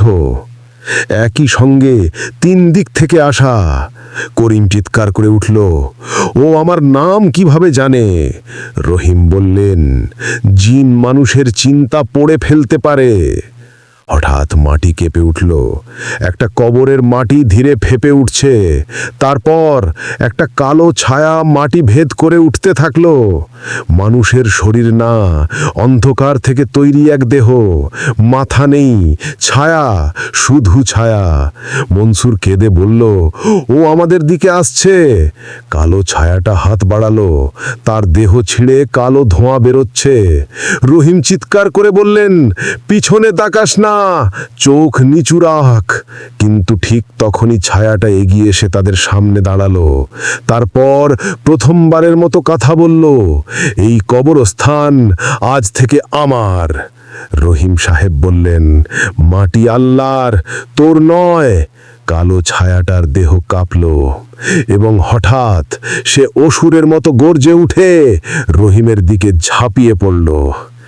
তারপর পুরো কবরস্থানের বাতাস কালো অন্ধকারে ডুবে গেল। অন্ধকার যেন পুরো কবরস্থানকে গিলে ফেলেছে। রহিম সাহেব কুরআনের আয়াত পড়তে যাচ্ছিলেন, ঠিক তখনই কালো ছায়াটা তাদের মাঝখানে এসে দাঁড়ালো। মুনসুর আর করিম দুই দিক দিয়ে ছিটকে পড়ে গেল মাটিতে। চারপাশের বাতাস ঠান্ডা বরফের মতো, মনে হচ্ছে অদৃশ্য কোনো হাত গলা চেপে ধরছে। ছায়াটা রহিমকে চোখের মতো দুটি জ্বলন্ত গর্ত দিয়ে তাকিয়ে রইল। হঠাৎ সেই অদ্ভুত গভীর ফাটল ধরা গলা আবার শোনা গেল। তুই আয়াত পড়তে আসছিস? তোর আয়াতেই মাটিতে কাজ করে না। রহিম দৃঢ় কণ্ঠে উত্তর দিলেন, আল্লাহর কালামের সামনে কেউ টিকতে পারে না। পিছিয়ে যা, সৃষ্টিকুলের জন্য ক্ষতি করিস না। কিন্তু ছায়া থামল না। তার কালো অঙ্গুলি লম্বা হয়ে শিকলের মতো বাঁকতে বাঁকতে রহিমের গলার দিকে এগোতে লাগল। ঠিক তখনই আশ্চর্য কিছু ঘটল। মাটি কাঁপতে শুরু করল। পুরো কবরস্থানের গাছগুলো হঠাৎ কাঁপতে লাগলো, যেন ঝড় বইছে, কিন্তু আশেপাশে কোনো বাতাস নেই। মনসুর চিৎকার করে উঠল, মুলবি সাহেব, ওর পা নেই। রহিম তাকিয়ে দেখলেন, ছায়াটা কবরের মাটি থেকে উঠে দাঁড়ালেও তার নিচে কোনো পায়ের ছাপ নেই, যেন সে ভেসে আছে। তার শরীরের আবছাংশগুলোর ভেতর দিয়ে পিছনের কবর দেখা যাচ্ছে। এটা মানুষ না, মানুষের ছায়া না, এটা সম্পূর্ণ অন্য কিছু। করিম কাঁপতে কাঁপতে বলল, ও কি মানুষ ছিল? ছায়াটা হেসে উঠল। হাসিটা ছিল মানুষের মতো, আবার নাও। মনে হচ্ছিল পচা কাঠ ভাঙার শব্দের উপর মানুষের গলা চাপা দিয়ে হাসানো হয়েছে। মানুষ ছিলাম, তুমি ঠিকই বলেছ করিম। করিম ভয়ে জমে গেল। কিভাবে আমার নাম জাগায়? ছায়ার গলা আরও ঘন হলো। মানুষের নাম, ভয়, স্বপ্ন সব আমি শুনতে পাই। মাটি আমাকে শেখায়, কবরের ভেতরের কান্না আমাকে ডাকে। তোমাদের শ্বাস, তোমাদের ভয় সব আমি খাই। রহিম সাহেব এবার চোখ বন্ধ করে শক্ত গলায় তেলাওয়াত শুরু করলেন, আয়াতুল কুরসি। তিনি দুইবার পড়তেই মাটি আরও প্রচণ্ড কাঁপতে লাগল। কবরের মাটি যেন কেঁদে উঠছে। ছায়া চিৎকার করল, থামো, এই মাটিতে ওই আয়াত পড়ার অনুমতি নেই। রহিম গলা আরও উঁচু করলেন। তার মুখে ভয় নেই, তিনি তাই পড়তেই থাকলেন, ওয়ালা ইয়াউদুহু হিফজুহুমা। মনে হলো ছায়াটা আয়াতের শব্দে পুড়ছে, তার শরীরের কালো ধোঁয়া কুচকে কুচকে সরে যাচ্ছিল। তখনই মুনসুর চিৎকার করে উঠল, মাটির নিচে কিছু নড়ছে। তারা দেখতে পেল একটি পুরনো নামহীন কবরের ওপরের মাটি বুদবুদ ওঠার মতো ফুলতে শুরু করল। তারপর ধীরে ধীরে ফেটে গেল। ভেতর থেকে হাড় ভাঙা এক হাত উঠে এলো। হাতটা শুকনো, মামির মতো, কিন্তু শক্তিতে ভরা। এটা যেন কবরের ভেতরের মৃত মানুষ নয়, বরং মৃত শরীরকে ব্যবহার করছে অন্য কেউ। রহিম বুঝলেন, ছায়াটা একা নয়, সে মৃত দেহগুলোর শক্তি নিয়ন্ত্রণ করছে। হাতটি উঠে এসে কবরের উপর রাখা পুরনো কাঠির মতো পাথরটাকে আঘাত করল। টক টক টক। এই শব্দ কবরস্থানে আগে কখনো কেউ শোনেনি। ছায়াটা সেই হাতের দিকে ইঙ্গিত করে বলল, ওরা আমার। এদের নিঃশ্বাস থেমে গেছে বহু বছর আগে, এখন ওরা আমাকে শোনে।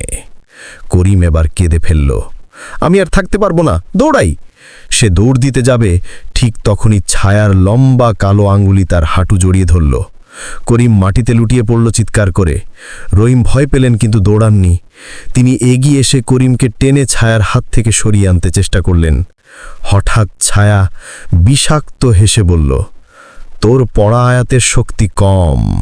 আমি বহুদিন ধরে অপেক্ষা করছি এক শক্তিমান মানুষের জন্য। আজ সেই মানুষ এসেছিস তুই। রহিম বুঝলেন, জিনটি তাকে চায়। তার শরীর, তার দোয়া, তার ঈমান সব কিছুতে সে আকৃষ্ট। ঠিক তখনই পুরো কবরস্থান থেকে চিৎকার ওঠে, একসঙ্গে 10-12 জন মানুষের মতো। মাটি ফেটে ফেটে কবরের ভেতরের বাতাস বেরিয়ে আসতে লাগলো। শুকনো পাতা ঘুরতে লাগলো চক্রাকারে। মনসুর কাপা গলায় বলল, মুলবি সাহেব, মনে হচ্ছে কবরের ভেতরের মৃতরা উঠতে চাইছে। রহিম জানতেন জিন সেটা করতে পারবে না। মৃতদেহ আল্লাহর নিয়ন্ত্রণে থাকে, কিন্তু জিন মৃতদেহের অবশিষ্ট শক্তিকে দাসের মতো ব্যবহার করতে পারে। এই কবরস্থান তার শক্তির জায়গা, এখানে সে শাসন করে। হাড়ের হাতটা এবার সম্পূর্ণ বের হয়ে পুরো শরীর তুলল। দেহটি কবর থেকে আধা উঠে দাঁড়ালো, কিন্তু মুখ নেই। চোখের জায়গা কালো গর্ত, মুখের জায়গায় কিছু নেই, শুধু ছেঁড়া চামড়া। করিম এবার আর সহ্য করতে পারল না, সে অজ্ঞান হয়ে গেল। রহিম তাকে কাঁধে তুলে একটি কবরের পাশে দাঁড় করিয়ে রাখলেন। তখন ছায়াটা বলল, ও মরবে না, আমি ওকে চাই না। রহিম প্রশ্ন করলেন, তুই কি চাস? ছায়ার চোখের মতো দুটো আলোর ফোঁটা আরও উজ্জ্বল হলো। তুই। হঠাৎ পুরনো ভাঙা মসজিদের দিক থেকে আবার সেই শিশুকণ্ঠের কান্না ভেসে এলো, মা, মা, মাওলনি, সাহায্য! রহিম কেঁপে উঠলেন। এটা মানুষের কান্না না, এটা নকল কান্না। জিনরা মানুষের কণ্ঠা নকল করে ভয় দেখায়। মনসুর চিৎকার করে উঠল, ওদিকে যাই না মৌলভী সাহেব। কিন্তু রহিম বাধ্য হলেন, কারণ ছায়া তাদের পথ আটকে দাঁড়ালো। ধীরে ধীরে ভেসে ভেসে তাদের সামনে এসে বলল, চল, মসজিদে চল, তোমার জন্য কিছু দেখানোর আছে। তার শরীরের কালো অংশগুলো আবার ধোঁয়ার মতো ঘুরতে লাগলো। মাটি ঠান্ডা হয়ে গেল। পোয়াতি কুকুরের মতো হুঁশিয়ারি দেওয়া গলা শোনা গেল, কবরস্থান আমার, মসজিদও এখন আমার।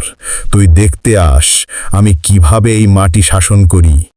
রহিম বুঝলেন এখন পিছিয়ে গেলে শেষ, দৌড়ালে তারা ধরা পড়বে। করিম অজ্ঞান, মনসুর কাঁপছে। তাই তিনি বললেন, চলো সামনে যাই। কবরস্থান জুড়ে অদ্ভুত আলো জ্বলে উঠল। কোথাও বাতি নেই, তবু আলো উঠছে মাটির ভেতর থেকে। মসজিদ তাদের সামনে ঠিক তখনই যেন জীবন্ত হয়ে উঠল। ভাঙা দেয়াল কাঁপছে, কুয়াশা উঠছে, আর ছায়া ধীরে ধীরে মসজিদের ভেতর ঢুকে গেল। রহিম দুইজনকে নিয়ে ভেতরে ঢোকার মুহূর্তে হঠাৎ মসজিদের ভেতর থেকে এক ভয়ঙ্কর গর্জন শোনা গেল, মাওলবি, দেরি করে ফেলেছিস। মাহির আর মৌলবী কুদরত আলী কবরস্থানের গভীরে এগোতেই চারপাশ আবার অদ্ভুত নিস্তব্ধ হয়ে গেল। যেন সব জীবজন্তু, বাতাস, এমনকি রাতও থমকে গেছে। মাটির ভিতর থেকে যে ফোঁস শব্দ আসছিল সেটাও হঠাৎ বন্ধ হয়ে গেল। মনে হল অন্য কারো উপস্থিতি তারা অনুভব করেছে।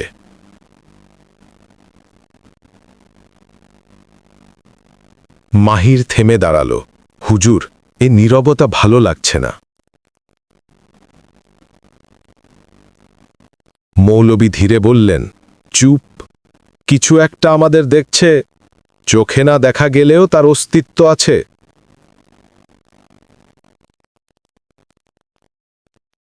ঠিক তখনই কবরস্থানের পুরানো সীমানার দেয়ালের ওপাশ থেকে খসখস শব্দ এলো।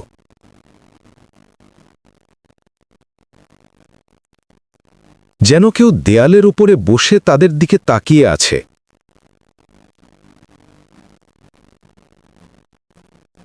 কিন্তু মানুষ হলে এমন আওয়াজ করার কথা না।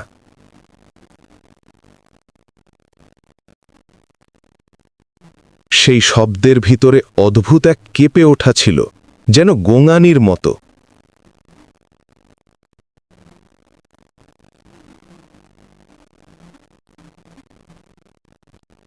হঠাৎ গাছের ডাল ভেঙে পড়ার শব্দ। মাহির চমকে পিছিয়ে গেল।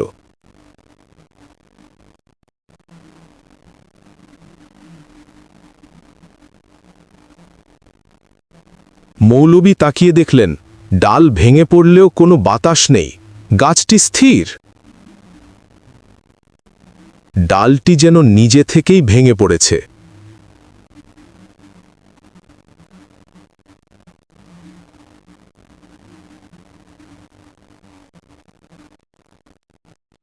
মৌলবীর কণ্ঠ বদলে গেল, কঠোর, দৃঢ়।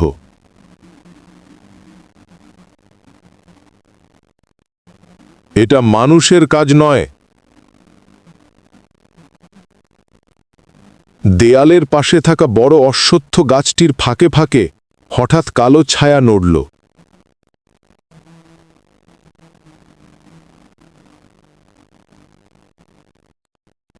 এক সেকেন্ড দাঁড়ানো, আবার অদৃশ্য, যেন সে ইচ্ছে করে নিজের অস্তিত্ব জানান দিচ্ছে।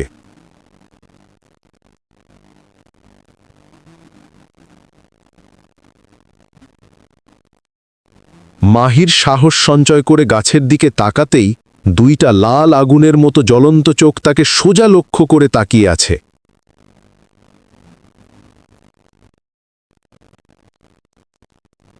মাহির নিঃশ্বাস বন্ধ হয়ে গেল।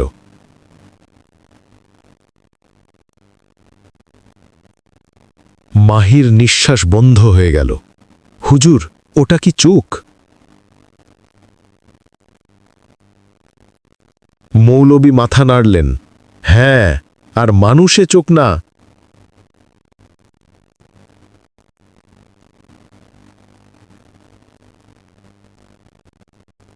ছায়াটা ধীরে ধীরে মাটি ছুঁয়ে নেমে আসছে। কোনো শব্দ নেই, পা নেই, শুধু কালো ধোঁয়ার মতো দেহ।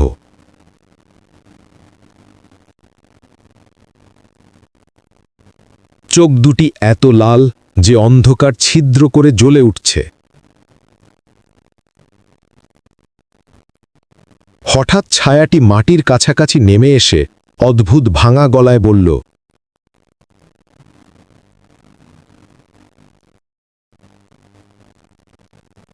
কেউ এখানে ঢুকতে পারে না।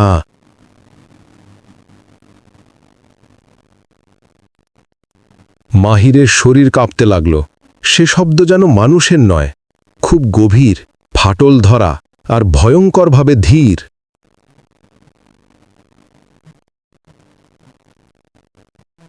হঠাৎ পাশ থেকে অন্য এক কণ্ঠ ভেসে এলো। সেটা ছিল শুকনো, ফিসফিস করা, যেন কবরের মাটি থেকে কেউ কথা বলছে। পালাও, পালাও, নইলে তোদেরও নেবে। মাহির পিছনে তাকালো। কোনো মানুষ নেই, কিন্তু ঠিক তার হাঁটুর নিচে যে মাটিটা ফুলে উঠেছিল, সেখান থেকেই শব্দটি আসছে। মাহির ভয়ে পাথর। হুজুর, নিচে কে? মৌলবী কাছে গিয়ে মাটিতে কান লাগিয়ে শুনলেন মিনিট খানেক, তারপর বললেন,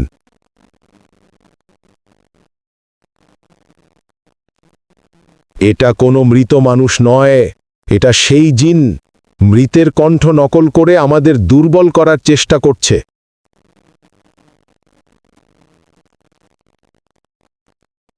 মাহিরের হাঁটু কাঁপতে থামছে না।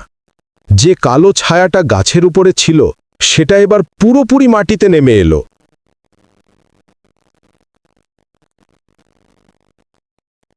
পায়ের বদলে তার নিচের অংশ ছিল ধোঁয়ার মতো, কোনো মুখ নেই, শুধু জ্বলন্ত চোখ। শরীর লম্বা, খর্বাকৃতি, কখনো চিকন, কখনো মোটা, এক মুহূর্তে আকার বদলে ফেলছে।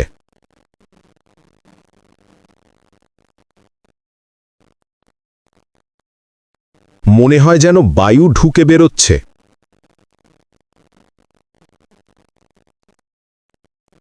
হঠাৎ ছায়াটি এত দ্রুত গতিতে এগিয়ে এলো যে চোখে ধরা যায় না।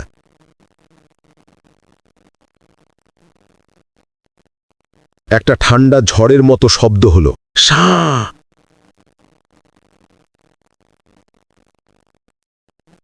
মাহির সরে যাওয়ার আগেই ছায়াটা তার মুখের সামনে এসে থামল।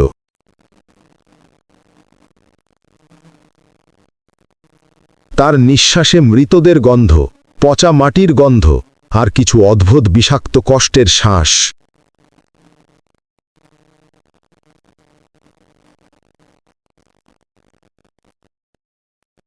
মাহির চিৎকার করে উঠল।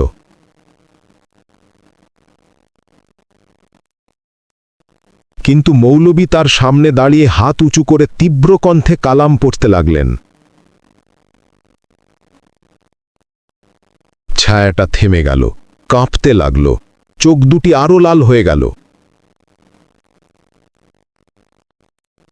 মৌলবী উচ্চস্বরে বললেন, ফিরে যা, মানুষের দেহে লাগলে আমি তোকে বেঁধে রাখব চিরতরে। জিনটা হিসহিস করে উঠল, এই জায়গা আমার, মৃতরা আমার, তোমরা কেন এসেছ?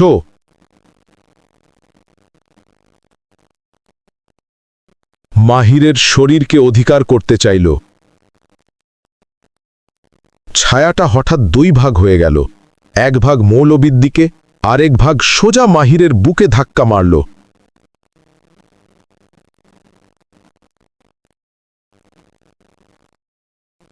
মাহির পিছনের দিকে ছিটকে পড়ল, মনে হলো বুকের ভিতরে বরফের মতো কিছু ঢুকে গেছে। তার চোখ ধীরে ধীরে উল্টে যেতে লাগল। হাত পা ঠান্ডা, শরীর কাঁপছে।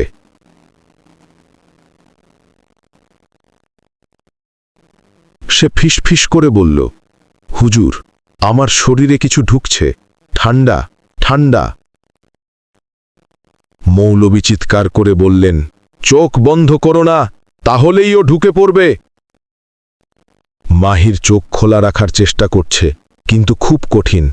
তার কানে দূরের মতো শব্দ, সুরের মতো, ডাকার মতো, যেন কেউ তাকে বলছে, এসো, সাহসের দরকার নেই, আমি তোমার ভিতরে আসছি।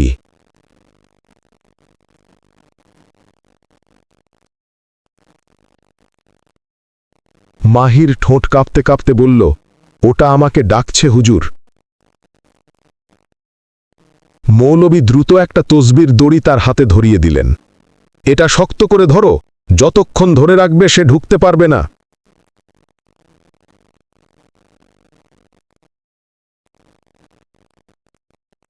হঠাৎ চারদিকে কবরগুলোর মাটি ফাটতে শুরু করল। আধমরা কণ্ঠে গোঙানির মতো শব্দ বেরোচ্ছে, ফিরে যাও, ফিরে যাও, এটা তার জায়গা, সে জেগে উঠেছে।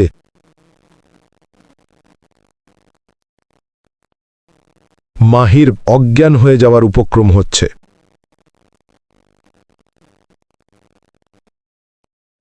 মৌলবী এবার কণ্ঠ আরও উঁচু করলেন, শক্ত হয়ে দাঁড়িয়ে পড়লেন কবরের মাঝখানে। মাটি হঠাৎ উঁচু হয়ে উঠতে লাগল এবং কোনো অদৃশ্য শক্তি যেন চারপাশের বাতাসকে কেটে দিচ্ছে।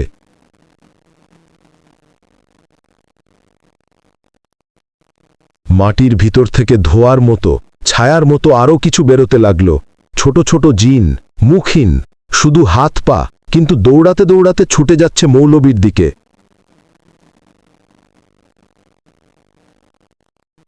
মাহির চিৎকার করে উঠল, হুজুর, পিছনে দেখেন। মৌলবী ঘুরেও তাকালেন না, ধীরে মনোযোগ রেখে আরও জোরে কালাম পড়তে লাগলেন।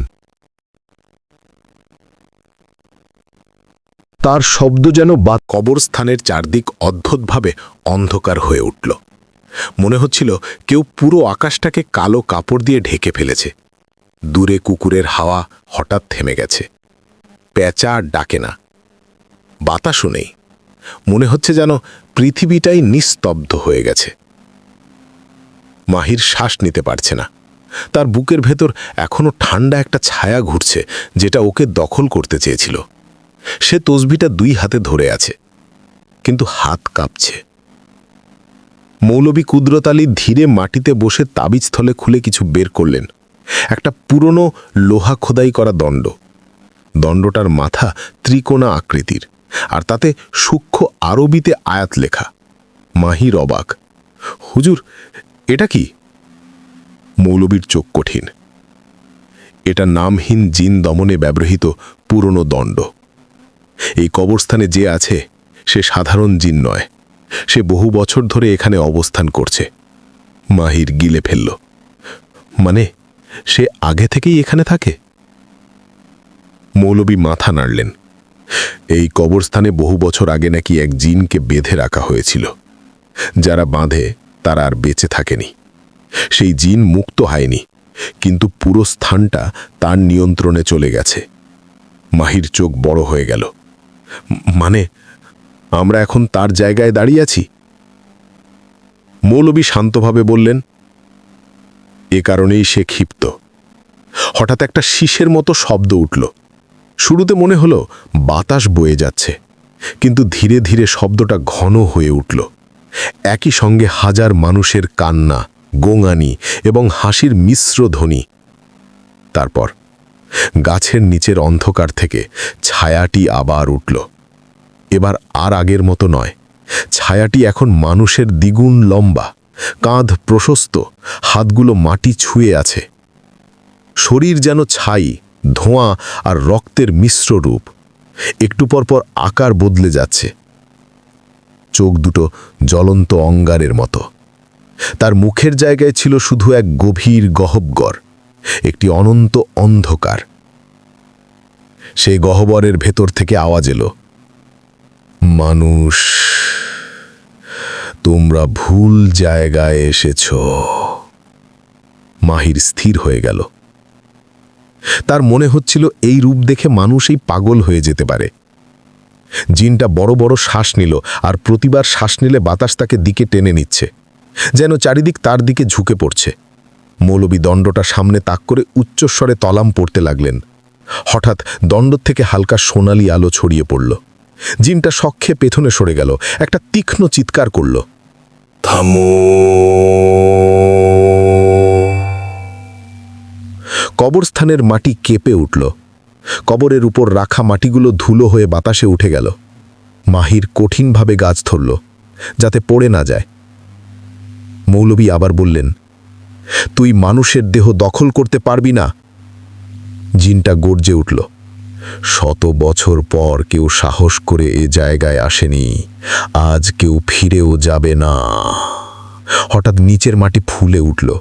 মাহিরের পায়ের নিচে কবরের মাটি ফেটে গেল। তারপর একটা শুকনো কালচে হাত মাটি ফুঁড়ে বেরিয়ে মাহিরের গোড়ালি ধরে ফেলল। মাহির চিৎকার করে উঠল, হুজুর, হাত, কেউ টানছে। মৌলবী তাকিয়ে দেখলেন একটা কঙ্কালসার হাত, যার আলগা চামড়া ঝুলে আছে, হঠাৎ কোনোভাবে জীবন্ত হয়ে মাহিরকে টেনে নিচে নামানোর চেষ্টা করছে। মৌলবী চিৎকার করলেন, ও হাতটা মৃত মানুষের নয়, এটা জিনের সৃষ্টি। মাহির বাঁচার জন্য লড়তে লাগল। আরও একটা হাত বেরোলো, এবার বাম পা ধরে ফেলল।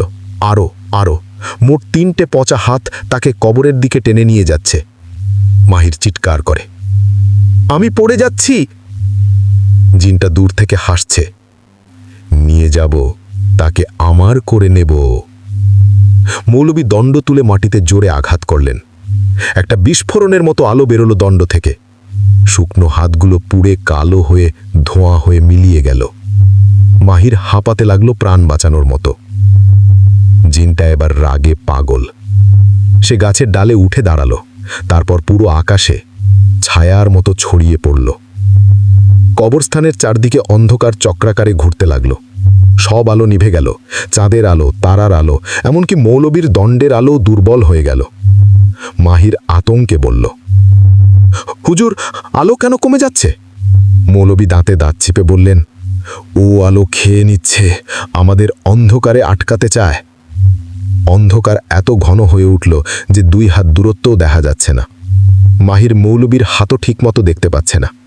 মৌলবীর দণ্ডটাতে ক্ষীণ একটা সোনালি আলো জ্বলছে, কিন্তু জিনটা ধীরে ধীরে কাছে আসছে, আর প্রতি 1 সেকেন্ডে সেই আলো আরও দুর্বল হয়ে যাচ্ছে। জিন গর্জে বলল, এই জায়গায় আলো চলবে না, আলো মানেই জীবন, আর যেখানে আমি আছি সেখানে শুধু মৃত্যু। তার কণ্ঠে এত গভীর দুঃখ, এত রাগ, এত ঘৃণা। মাহিরের মেরুদণ্ডে শীতল বয়ে গেল। মৌলবী তখন ধীরে বললেন, মাহির, শক্ত হ, যাই দেখো ভয় পেও না। এখন যা ঘটবে সেটা হবে সবচেয়ে বিপজ্জনক। মাহির কাপা গলায় বলল, হুজুর, কি হতে চলেছে? মৌলবী তাকালেন অন্ধকারের দিকে। তার কণ্ঠের ঊর্ধ্ব আতঙ্ক। ও আসল রূপে আসছে। অন্ধকার এত ঘন হয়ে উঠেছিল যে মাহির নিজের হাতটাও দেখতে পাচ্ছিল না। কবরস্থানের বাতাস জমাট বরফের মতো ঠান্ডা। হঠাৎ চারদিক থেকে যেন হাজার মানুষের ফিসফিসানি ভেসে আসতে লাগল। কেউ কান্না করছে, কেউ হাসছে, কেউ নাম ধরে ডাকছে। মাহির শিউরে উঠল, হুজুর, এই শব্দগুলো কার? মৌলবীর গলা গভীর, কঠিন। মৃতদের নয়, এগুলো জিনের ভেলকিবাজি, তোর ভয় বাড়ানোর জন্য। কিন্তু ভয় নিয়ন্ত্রণের বাইরে চলে যাচ্ছিল। অন্ধকারের ভেতরে এক একটা কণ্ঠ কখনো খুব কাছে, কখনো অনেক দূরে। একটা কণ্ঠ হঠাৎ ঠিক মাহির কানের কাছে এসে বলল, তোকে আমি অনেক আগে থেকেই খুঁজছি। মাহির চিৎকার করে উঠল। অন্ধকার একটু একটু করে ঘন কালো ধোঁয়ার মতো এক জায়গায় জমা হলো। ধোঁয়ার ঘূর্ণির ভেতর জ্বলতে লাগল দুই অগ্নিময় লাল চোখ।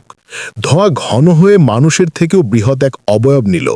তার হাত ছিল মানুষের হাতের 3 গুণ লম্বা। আঙ্গুলের মাথায় নখের বদলে বরফ ঠান্ডা কালো শিরা সদৃশ। পায়ের বদলে তার নিচের অংশ ছিল কালো বাতাস, যা মাটিকে ছুঁয়ে থাকলে ছাই হয়ে যেত। তার মুখের জায়গায় এখন আর গহ্বর নেই। একটা বিকৃত মুখ ফুটে উঠেছে, যেন মানুষের মুখ, কিন্তু ছিঁড়ে ফাটা, রক্ত ঝরছে না, তবু ভয়ঙ্কর। জিনটা গভীর গর্জন ভরা কণ্ঠে বলল, মানুষ, আমার ঘুম ভেঙে দিলে। মাহির হাঁটু গেড়ে বসে পড়ে শ্বাস নিতে নিতে। তার চোখে অন্ধকার ঢুকে যাচ্ছে। মৌলবী দণ্ড উঁচু করে দাঁড়ালেন। তুই শুধু ঘুম থেকে ওঠোনি, তুই মানুষের জীবনে বিপদ ডেকে আনছিস। জিনটা হেসে উঠল। শব্দটা ছিল যেন লোহার দরজা স্ক্র্যাপ করছে। এই কবরস্থান আমার জায়গা, এখানে যে আসে সে আর ফিরে যায় না। জিনটা ধীরে ধীরে মাহির সামনে এলো। তার লম্বা হাত মাহির মাথার কাছে ভেসে উঠল। একটা ঠান্ডা হাওয়া মাহির মাথা ঘিরে ধরল। তার চোখ ধীরে ধীরে কালো হতে লাগল।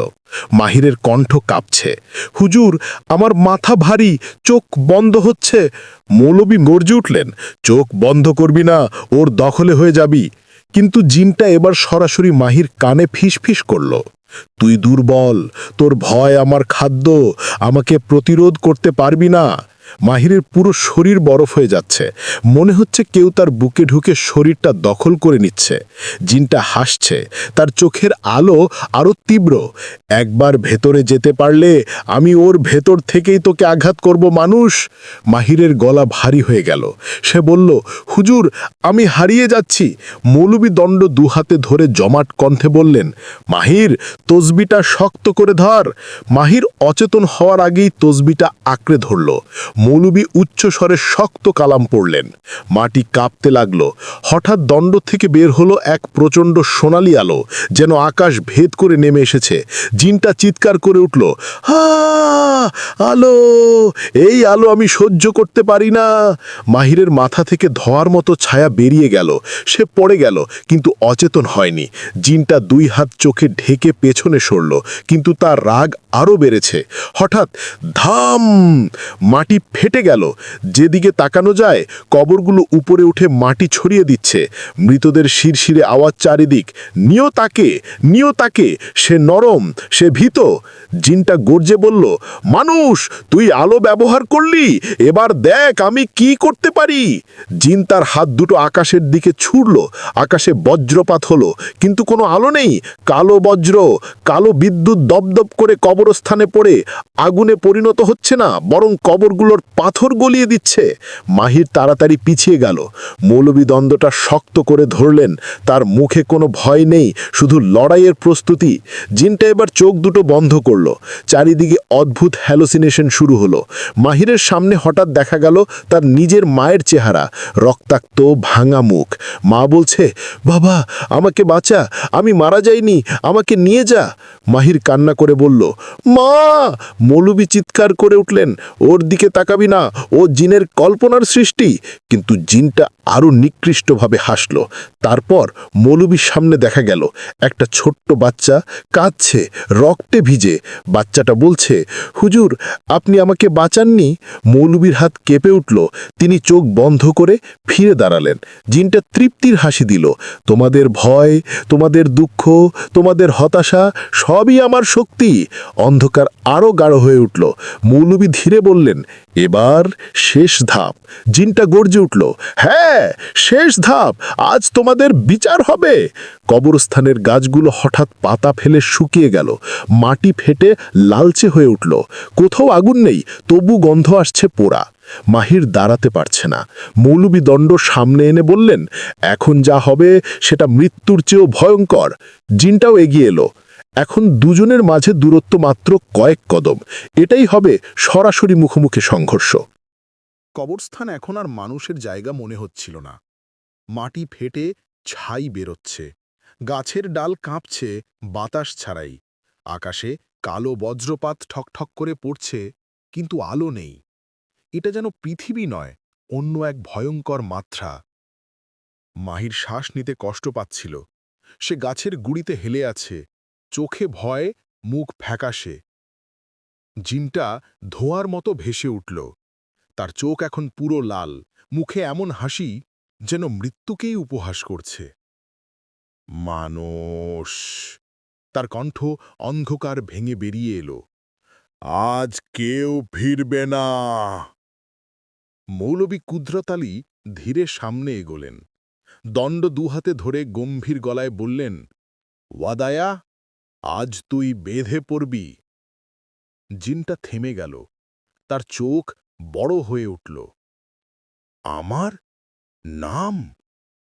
মাহির অবাক হয়ে তাকাল। হুজুর, আপনি নাম জানেন? মৌলবী গম্ভীর মাটির দিকে তাকানো কণ্ঠে বললেন, নাম জানলে শক্তি পাওয়া যায়, আর সে নাম যদি বহু বছর ধরে কাউকে ভয় পাইয়ে রাখে, তাহলে নামটাই হয় তার দুর্বলতা। জিনটা এবার প্রচণ্ড রাগে কাঁপতে লাগল। মানুষ, আমার নাম এভাবে উচ্চারণ করার সাহস কিভাবে হলো? তার শরীরে চারদিকে কালো আগুন জ্বলে উঠল। আগুন হলেও আলো নেই, শুধু তীব্র অন্ধকার। জিনটা আকাশের দিকে হাত তুলল। হঠাৎ ধাম! মাটি থেকে শতাধিক কবর ফেটে ওপরে উঠে গেল। তার ভেতর থেকে কালো ছায়ার মতো ছোট ছোট আকৃতি বেরিয়ে এলো, ছোট ভয়ঙ্কর বস্তুর মতো, যেন মানুষের অবশিষ্ট দুঃস্বপ্ন। ওগুলো আকাশে ছুটতে লাগলো মৌলবীর দিকে। মাহির চিৎকার করে ওঠে, হুজুর, আপনার দিকে আসছে অসংখ্য। মৌলবী চোখ বন্ধ করলেন, দণ্ড মাটিতে ঠুকে দিলেন। ধম! একটা সোনালি বৃত্ত চারদিকে ছড়িয়ে পড়ল। সব ছায়া সেই আলোতে ধরা পড়ে কুণ্ডলীর মতো মুচড়ে ছাই হয়ে গেল। কিন্তু জিনটা আবার গর্জে উঠল, মানুষ, এটা ছিল শুধু শুরু। সে নিজের শরীর থেকে কালো ধোঁয়ার ঝাড় ছাড়ল। ধোঁয়াটা হাওয়ার মতো ছুটে এসে মৌলবীকে আঘাত করল। মৌলবী অনেকটা দূরে গিয়ে পড়ে গেলেন। মাহির হুজুরকে পড়ে যেতে দেখে এগিয়ে গেল, মহাভয়, কিন্তু তবু সে থামল না। হুজুর, উঠে দাঁড়ান, আপনি না থাকলে আমরা শেষ। মৌলবী উঠে বসে কাঁপা কণ্ঠে বললেন, মাহির, আহ, আহ, দণ্ডটা উঁচু করে ধর, ওর চোখে তাকাস না, ভয় পাস না, তুই পারবি। মাহির অবাক, কিন্তু হুজুর, আমি তো কিছুই জানি না। মৌলবী তার কাঁধে হাত রাখলেন। বিশ্বাস সবচেয়ে বড় অস্ত্র। জিন ভয় দিয়ে শক্তি নেয়, আর সাহস দেখলে দুর্বল হয়। মাহির দণ্ড ধরে দাঁড়াল, তার শরীর কাঁপছে, তবু সে দাঁড়াল। জিনটা হেসে উঠল, এই ছোকরা, আমাকে থামাবে? মাহির চিৎকার করে উঠল, আমি একা না, আল্লাহ আমার সাথে। দণ্ড থেকে এক ঝিলিক আলো বের হল। জিনটা থমকে গেল। জিনটা বুঝল মাহির ভয় কাটিয়ে উঠছে, এটা তার জন্য বিপজ্জনক।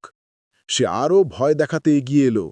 মাহিরের সামনে নিজের মুখটা লম্বা করে, চোখ বড় করে, দাঁত বের করে দানবীয় রূপ নিল। মাহির পেছাতে চাইল, কিন্তু নিজেকে সামলে দাঁড়াল। তুই আমাকে ভয় দেখাতে পারবি না। আলোর তীব্র ঝলক দণ্ড থেকে বের হল। জিনটা ব্যথায় গর্জে উঠল, আহ, আহ, থামো! তার শরীর ধোঁয়ার মতো কাঁপতে শুরু করল। ছায়া খুলে খুলে পড়ছে, যেন তার রূপ ভেঙে যাচ্ছে। মৌলবী উঠে দাঁড়িয়ে বললেন, এ জিনকে মেরে ফেলা যাবে না। একে আবার বাঁধতে হবে, যেমন অনেক বছর আগে করা হয়েছিল। মাহির প্রশ্ন করল, কোথায় বাঁধবেন? মৌলবী বললেন, যেখানে ওর জন্ম, এই কবরস্থানের পুরনো শিকড়ের নিচে। তারা জিনটাকে ধীরে ধীরে পিছনে ঠেলে নিয়ে গেল। জিনটা চিৎকার করছে, মানুষ আমাকে আবার বন্দি করতে পারবে না। তবে এবার তার চিৎকারে শক্তি নেই, ভয় আছে। মৌলবী 2 হাতে দণ্ড তুলে পুরনো অশ্বত্থ গাছের শিকড়ের ওপর দণ্ড ঠেসে দিলেন। কবরস্থানের বাতাস কাঁপতে লাগল, মাটি নিজেরাই বন্ধ হয়ে উঠতে লাগল।